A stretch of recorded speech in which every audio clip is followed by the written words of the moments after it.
Praise the lord. ప్రభువైన యేసుక్రీస్తు వారు ఈరోజు మనకు అందిస్తున్నటువంటి వాగ్దానం ఇర్మియా గ్రంథం 31వ అధ్యాయం 13వ వచనం. వారి దుఃఖం మనకు ప్రతిగా సంతోషం ఇచ్చి వారిని ఆదరించెదను. కొత్త ఇశ్రాయేలు. ఆ సమయంలో ఇశ్రాయేలు వంశస్థులందరికీ నేను దేవుడినై యుందును, వారు నా ప్రజలై యుందురు. ఈ వర్తమానం యెహోవా నుండి వచ్చినది. యెహోవా ఇలా చెప్తున్నాడు, శత్రువు యొక్క కత్తికి గురి కాకుండా కొంతమంది మిగిలిపోతారు. వారికి ఎడారిలో ఆదరణ లభిస్తుంది. ఇశ్రాయేలు విశ్రాంతి కొరకు అన్వేషిస్తూ అక్కడికి వెళ్తుంది. యెహోవా తన ప్రజలకు దూరం నుంచి దర్శనమిస్తాడు. ఆయన ఇలా అన్నాడు, ప్రజలారా, మిమ్మల్ని నేను శాశ్వతమైన ప్రేమతో ప్రేమిస్తున్నాను. అందుకే నా కృప శాశ్వతంగా మీ పట్ల చూపిస్తూ వచ్చాను. నేను మీ పట్ల సదా సత్యంగా ఉంటాను. ఓ నా ఇశ్రాయేలు కన్యక, నేను పునర్నిర్మిస్తాను. నీవు మరలా ఒక దేశంగా అవుతావు. నీవు మరలా తంబూరం మీటుతావు. వేడుక చేసుకున్న ప్రజలందరితో కలిసి నీవు నాట్యం చేస్తావు. ఇశ్రాయేలు రైతులారా, మీరు మళ్ళీ పంటలు పండిస్తూ ద్రాక్ష తోటలు పెంచుతారు. సమరయ నగర పరిసరాల్లో ఉన్న కొండల నిండా మీరు ద్రాక్ష తోటలు పెంచుతారు.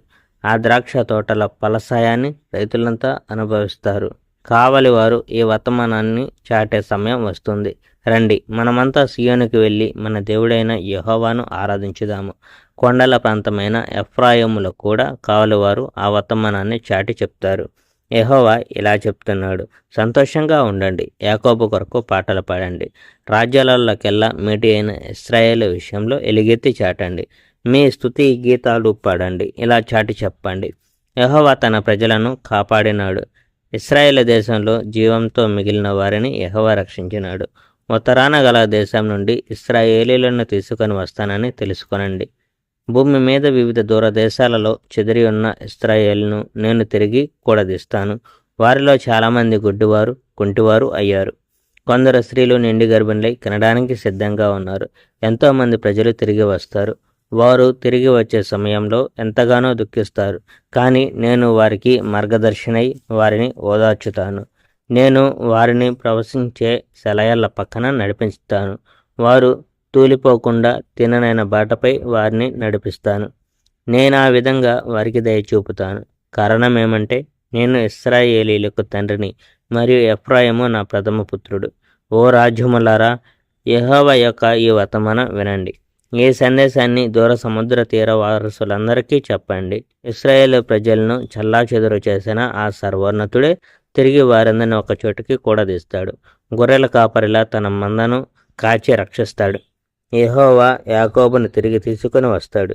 యెహోవా తన ప్రజలను వారికంటే బలవంతుల బారి నుండి రక్షిస్తాడు. ఇశ్రాయేలు ప్రజలు సియోను కొండపైకి వస్తారు. వారు ఆనందంతో కేకలు వేస్తారు. యెహోవా వారికి చేసిన అనేక సదుపాయాల కారణంగా వారి ముఖాలు ఆనందంతో వెలిగిపోతాయి. యెహోవా వారికి ఆహార ధాన్యాలను, కొత్త ద్రాక్షారసాన్ని, నూనెను, గొర్రె పిల్లలను, ఆవులను ఇస్తాడు. నీరు పుష్కలంగా లభించే ఒక తోటలా వారు విలసిల్లుతారు. ఇశ్రాయేలు ప్రజలు ఇక మీదట ఎంత మాత్రము ఇబ్బంది పెట్టబడరు. ఇశ్రాయేలు యువతులంతా సంతోషంతో నాట్యం చేస్తారు. యువకులు, వృద్ధులు నాట్యంలో పాల్గొంటారు. వారి విచారాన్ని సంతోషంగా మార్చుతాను.